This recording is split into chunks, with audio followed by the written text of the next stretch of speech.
Hey Eric, here we go. What I'm going to show you is how we do smash burgers. They're actually our favorite way to have burgers, hands down. Even better than grilled burgers, all sorts, all different ways we have them.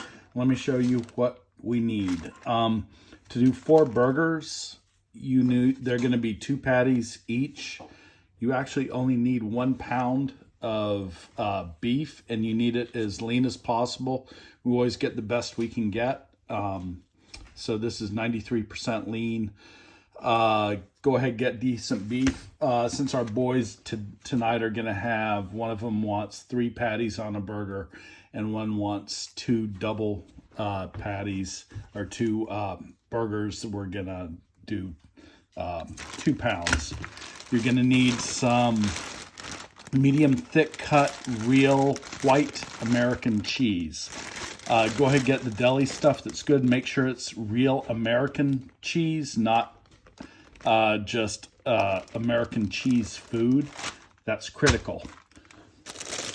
We always like to have it on brioche buns. That's also really important. So go ahead and get some decent buns. And what I'm going to go ahead and do is toast these up. So the only other thing that we need is butter, but what I'm going to be using today is just some ghee. All this is clarified butter. You can get this at a Indian grocer, and we're going to use that. We toast the buns, and then we're going to butter them with the ghee. I've gone ahead, I just melted my butter, my ghee, and I have a little spreader that just makes it a little easier for me. I also forgot to tell you, I have a little sprinkle thing. This is for the kosho. That's the Japanese salt pepper. And this is what I use to season these. Season a lot of everything.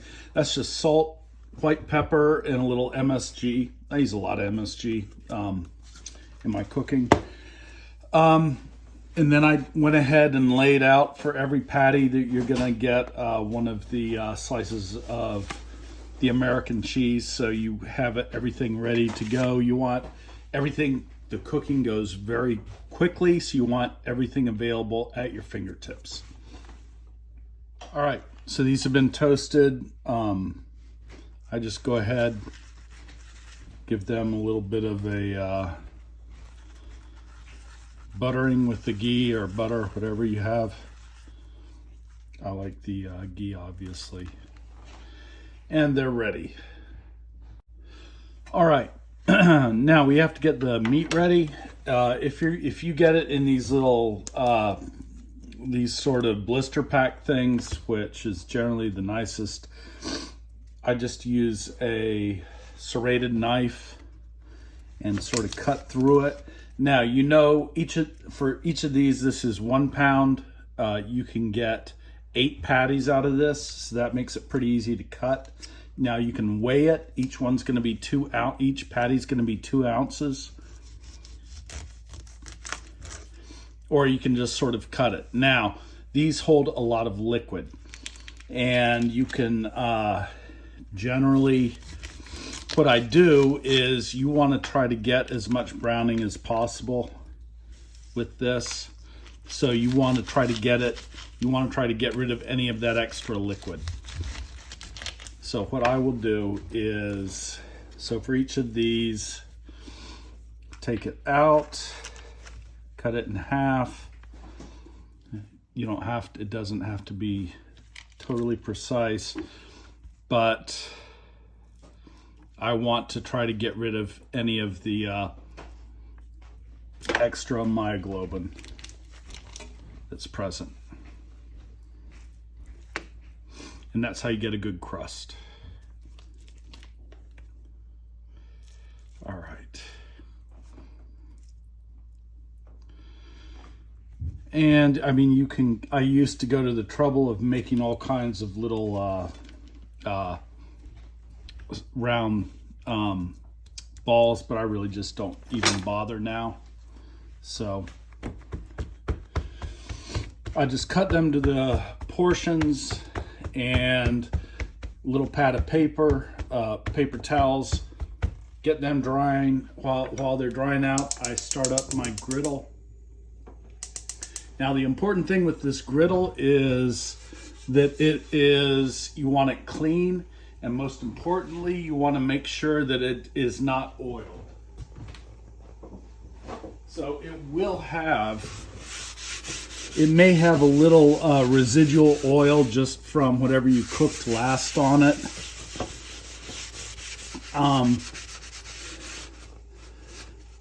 But you don't want it oily and greasy. You want it fairly dry. And we're actually going to heat it up for a while, and that will sort of cook off a lot of the standing oil on it. We're not going to use any oil to cook these. We just want it basically meat against the steel. And that's pretty important. Get out your big spatula that I got you. So this is the spatula I have. It's kind of a rough one. I put more of an edge on it. And so you have your spatula, you have your meat. So you have your spatula, your meat, your buns, your cheese, and then your kosho. That I've just found the easiest thing for seasoning. I've tried other seasonings, but that's just sort of my favorite one to settle in on. And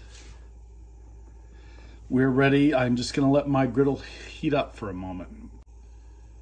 Okay, it looks like my griddle's ready. It's starting to smoke. I haven't put any other oil on it. Just I always oil it between usages to sort of keep it nice. Now, if it's ever cruddy, you can take just wadded up paper towels, dip it in water, and then take some tongs, rub it over it, and clean it up. So these are ready to go. Also, I forgot to mention, here's my melting dome, and I'll keep this handy right there. So let me go ahead and cook a double, and I'll sort of get these two ready. And so I'll just take them, and you just slap them down on the grill, and then you take your put pressure down and try to make them as flat as possible. And I wiggle it while I do it. And that it's gonna make them as thin and as flat as possible. And then you just sprinkle a little bit of the kosho on it, and then you just give them a minute. They should, you'll see them start to cook and curl. You'll see a little bit of the juices come up, and it won't take long before it's time to flip them. But really, when they start to curl up, then it's ready. It just takes a minute. That's why I sort of sharpened this edge a little bit, took some off the edge. And these are just 2-ounce patties, or 2-ounce portions, give or take. I think this one's ready. Try to get as much as you can, get under it. These are actually a little small. And since I have a small dome, I put them there close. So after I have them flipped, then I put the cheese over them, 1 piece of cheese on each one. And then I usually put maybe a half piece of cheese extra. I'll drop the dome over it, and I'll just give it about 2 minutes. And here, that's why you have to have everything ready to go, because these cook so quickly.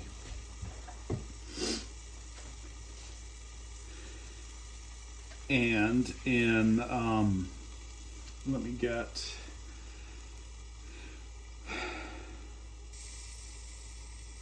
I generally don't put any, sometimes if I'm doing eggs or something, I'll put a little liquid under here, a little water, just to try to get a little steam action under my melting dome, but it's not really necessary here. Let's see how they're doing.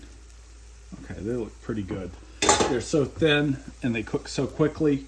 Then you go ahead and I just select one, get under it really well, scrape everything up and just put it on top of the other one.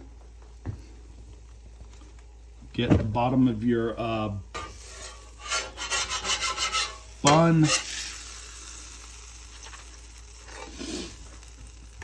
And there you go. You have a double. And that's it. That's really pretty much it.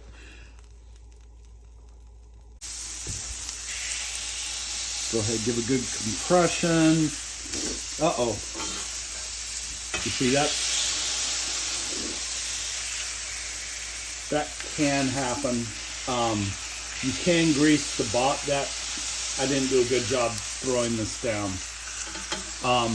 You can grease the bottom of this to make sure that it spreads out. That actually rarely happens. But let's get it.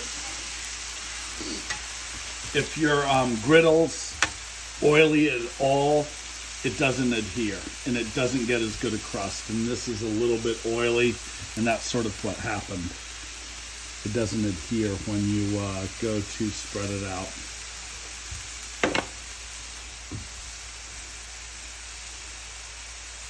But by the time it's my turn, I usually do the last one. The griddle's just perfectly seasoned. All right, these look about ready to flip.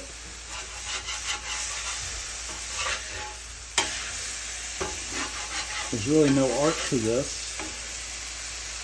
Pretty simple, straightforward. Now obviously we don't have this one's a little thicker. We don't have a melting dome that's large enough for these. We oftentimes will do either fried mushrooms or fried onions.